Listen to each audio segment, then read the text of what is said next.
Hello అండి, welcome to నవలా హృదయం. ఈరోజు వీడియోలో వసంత శిశిరం నెక్స్ట్ పార్ట్ చూసేద్దాం. కథలోకి వెళ్ళిపోదాం రండి.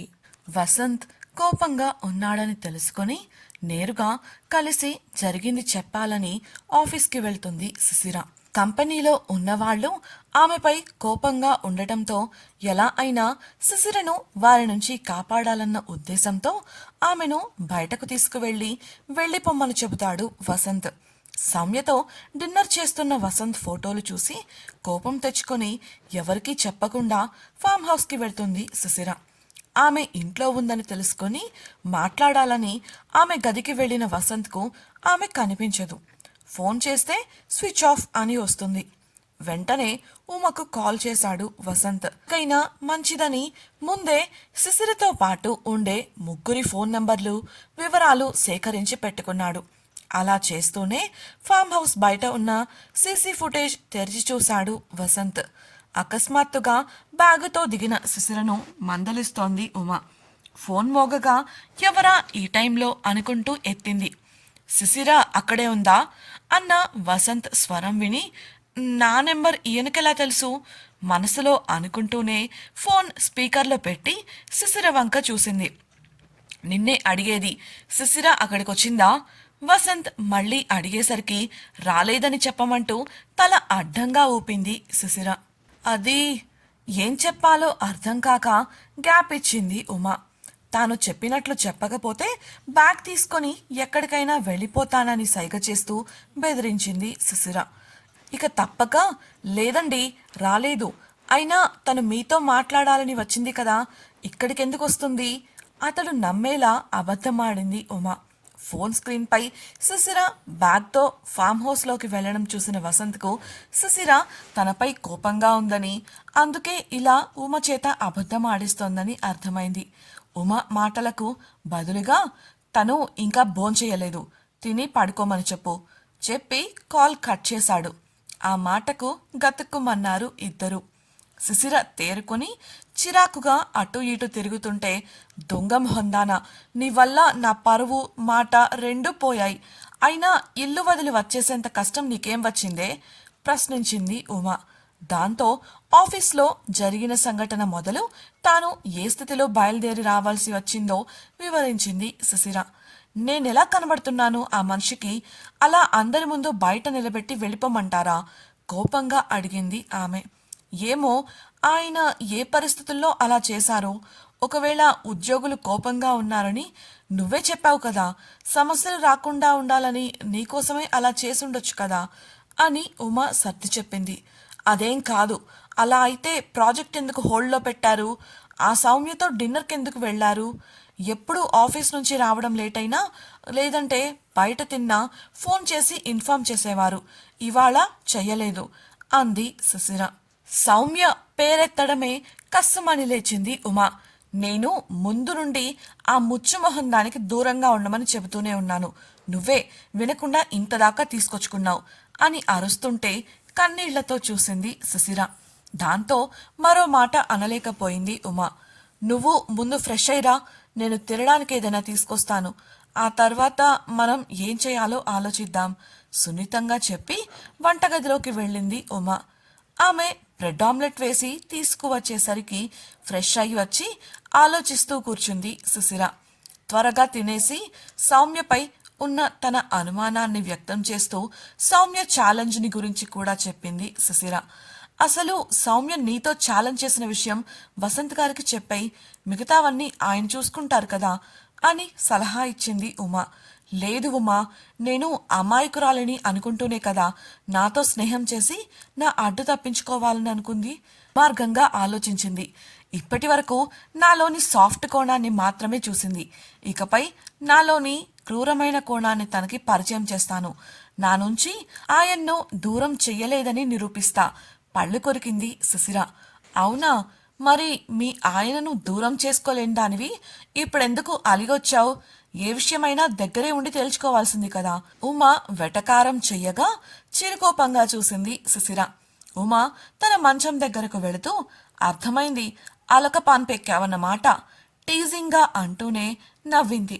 శిశిర ఆ మాటకు పక్కనే ఉన్న పుస్తకం తీసుకొని ఆమె పైకి కోపంగా విసిరింది. దాన్ని క్యాచ్ పట్టుకొని కిలకిలా నవ్వుతూ, గుడ్ నైట్, ప్రశాంతంగా పడుకో, రేపు ఉదయాన్నే వచ్చే మీ శ్రీవారితో గొడవ పట్టానికి ఇప్పుడు విశ్రాంతి తీసుకోవాల్సిందే మరి, అల్లరిగా అని దుప్పటి కప్పుకుంది ఉమా. మూతి 3 వంకర్లు తిప్పి కళ్ళు మూసుకుంది శిశిర.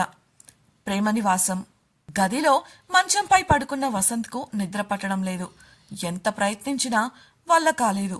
దాంతో లేచి బయటకు వెళ్లి కార్ తీశాడు. వంటగదిలో కూర్చునే నిద్రపోతున్న పని మనిషి కార్ శబ్దం వినపడి ఉలిక్కిపడి లేచింది. గబగబా బయటకు వచ్చి చూసేసరికి వసంత్ కార్లో వెళుతూ ఉండటం కనిపించి గబగబా ఫోన్ తీసుకుని టైప్ చేసింది. Farm house. మరుసటి రోజు ఆదివారం కావడంతో 1 గంటన్నర ఆలస్యంగా నిద్రలేచింది శిశిర. తన పాత దినచర్య ప్రకారమే ఉమతో కలిసి మార్కెట్కు వెళదామని బయటకు వచ్చి చూసి షాక్ అయింది. వసంత్ కార్ ఎదురుగా కనిపించగా అందులో స్వయంగా వసంతే డ్రైవర్ సీట్లో తలుపు తెరిచి మరీ నిద్రపోతూ కనిపించాడు. ఇదేంటి, ఈయన ఇక్కడేం చేస్తున్నారు, ఎప్పుడొచ్చారో ఏంటో అనుకుంటూ కార్ దగ్గరకు వెళ్ళింది శిశిర. సీట్లో వెనక్కు వాలి ఆదమరచి నిద్రపోతున్న వసంతును చూసి కంగారుగా, ముఖానికి మాస్క్ కూడా వేసుకోకుండా ఇలా తలుపు తెరుచుకుని మరి ఎలా నిద్రపోతున్నారో చూడు, ఎవరైనా చూస్తే ఇంకేమైనా ఉందా, కావాలనే చేస్తున్నట్లున్నారు, పక్కనే ఉన్న ఉమతో గుసగుసగా చెప్పి కార్ కిటికీ తెరవడానికి తలుపును ఇంకాస్త తెరిచింది. కిటికీ అద్దం దించి కార్ డోర్ మూస్తూ ఉండగా శబ్దం వచ్చి కళ్ళు తెరిచాడు వసంత్. శిశిరను చూసి గబగబా కారు దిగాడు.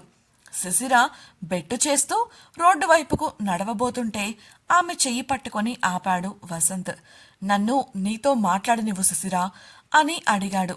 ఆ మాటకు కోపంగా, మీరు మాట్లాడనిచ్చారా నిన్న నన్ను, అసలు ఏం జరిగిందో చెప్దామని కంపెనీకొస్తే అందరి ముందు బయటకు గెంటేశారు కదా, నేనెందుకు వినాలి, ఉమా పదవే వెళ్దాం అంటూ అతడి చెయ్యి విడిపించుకోవాలని ప్రయత్నించింది. ఇంతలో రోడ్డు మీద ఆ వైపుగా ఎవరో వస్తున్న అలికిడై, శిశిర ఎవరో వస్తున్నట్లున్నారు వసంత్ గారు అంటూ వసంత్ మాస్క్ వేసుకోలేదన్న విషయాన్ని జ్ఞాపకం చేసింది ఉమా. దాంతో శిశిర కంగారుగా వసంత్ను కారులో కూర్చోబెట్టబోతే, నేను వెళ్ళను, నువ్వు నేను చెప్పేది వింటాను, ఇంటికొస్తాను అంటేనే వెళతాను మొండిగా చెప్పి స్థిరంగా నిలబడ్డాడు వసంత్. అతడి వంక గుర్రుగా చూస్తూ ఆ వచ్చేవాళ్లు మరింత దగ్గరగా వచ్చేయడంతో, అలాగే మహానుభావ, ముందు కారెక్కండి చెబుతూనే వసంత్ను కార్లోకి తోసింది శిశిర. యూనివర్సిటీ హాస్టల్లో ఉండే విద్యార్థులు మార్కెట్కు వెళ్లడం కోసం ఆ దారిన నడుచుకుంటూ వెళ్ళిపోయారు. వారు అలా వెళ్లడాన్ని చూసి హమ్మయ్యా అనుకున్నంతలో కార్ తలుపు తెరిచి ఆమె చెయ్యి పట్టుకొని లోపలికి లాక్కున్నాడు వసంత్. ఉమ నోటి మీద చెయ్యి పెట్టుకొని నవ్వుకోగా కార్ డోర్ మూసేశాడు అతడు. అతడి ఒడిలో కూర్చున్న శిశిర గింజుకోగా, మాట వింటావని మాటిచ్చావు అన్నాడు వసంత్. ఇచ్చాను కానీ ఇప్పుడు వింటాను అని నేను చెప్పలేదుగా, నేను మార్కెట్కి వెళ్ళాలి, వదలండి విసుక్కుంది శిశిర. అప్పటిదాకా నేనేం చెయ్యాలి అడిగిన వసంత్కు, నేను చెప్పాలా, మీకోసం సిద్ధం చేసుకున్నారుగా పైన ఫ్లోర్ని, వెళ్ళి మీ ఇష్టం వచ్చింది చేసుకోండి తేల్చి చెప్పింది శిశిర. నా దగ్గర తాళం లేదు టక్కున చెప్పిన వసంత్కు, నా దగ్గరుంది అంతకన్నా వేగంగా సమాధానమిచ్చింది శిశిర. ఆమె వంక విసుగ్గా చూస్తూ, మార్కెట్కి వెళ్ళాలి అంతేగా, నేను వస్తాను పద అన్నాడు. ఏం అవసరం లేదు, నాకు కాళ్లున్నాయి, నేను వెళ్ళగలను ముఖం తిప్పుకుంటూ కోపంగా చెప్పింది శిశిర. ఆమె కోపం అర్థమై, అందుకు గల కారణము అర్థమై ఆమెను వదిలేశాడు వసంత్. కార్ దిగిన శిశిర ఇంట్లోకి వెళ్లి తాళం తీసుకొచ్చింది. అది తీసుకుందాం అని వసంత్ చెయ్యి చాపగా కార్ ఇంజన్పై పెట్టి ముఖం కూడా చూడకుండా విసవిస నడుచుకుంటూ వెళ్ళిపోయింది. ఏం చెయ్యాలో అర్థం కాక తల పట్టుకొని శిశిరను అనుసరించింది ఉమా. వెళుతున్న ఆమెను చూసి నిట్టూర్చి పైకి వెళ్ళిపోయాడు వసంత్. శిశిర కోపంలో నిజం ఉందని అతని ఉద్దేశం. ఆమెను కాపాడాలి అన్న ఒక్క ఆలోచనతో మిగతావేవి పట్టించుకోకుండా శిశిరను కంపెనీ బయటకు తీసుకువెళ్లి వదిలేశాడు. అందరి ముందు ఆమెను వెళ్ళిపోమ్మని కంపెనీకి రావద్దని చెప్పాడు. ఒకసారి కాదు, ఇలా 2 సార్లు జరిగింది. అంతవరకు కూడా పర్లేదు, కానీ ఏకంగా ఆమె ప్రాజెక్టును హోల్డ్లో ఉంచడం ఆమెకు మరింత బాధ పెట్టడమే అవుతుంది కదా. కానీ తనకు మరో దారి కనిపించలేదు. ఒకవైపు ఉద్యోగులు, మరోవైపు పెట్టుబడిదారులు, ఇతర సభ్యులు కోపంతో ఉన్నారు. ఇప్పటికీ వారిని శాంతపరిచి సరైన దారిలో విచారణ జరిపించాలి అంటే ఇదొక్కటే మార్గం. ఈ సంఘటన ప్రభావం ఇతర ప్రాజెక్టులపై పడి వాటిలో కూడా సమస్యలు వచ్చే కన్నా ప్రస్తుతం సుశిరను, ఆమె ప్రాజెక్ట్ను హోల్డ్లో పెట్టడమే సమంజసం అనిపించింది అతడికి. మెల్లగా విచారించి అసలు నిజాన్ని బయటపెట్టి సుశిరను ఇంకెప్పుడు ఎవ్వరూ వేలెత్తి చూపకుండా ఆ కంపెనీలోకి తీసుకువెళ్ళాలి అనుకున్నాడు. అలాగే ఈసారి జరిగిన దానికి ఆమెకు సంజాయిషి ఇచ్చి బుజ్జగించడం అంత సులభం కాదు అని కూడా సుశిరని చూశాక అర్థమైంది అతడికి. వర్మ మ్యాన్షన్ యోగా ముగించుకొని తిరిగి తన గదికి వచ్చిన సౌమ్య జ్యూస్ తాగుతూ ఫోన్ చేతిలోకి తీసుకుంది. రాత్రి సమయంలో వసంత్ పని మనిషి నుండి వచ్చిన సందేశం తెరిచి చూసి పళ్ళు కొరికింది.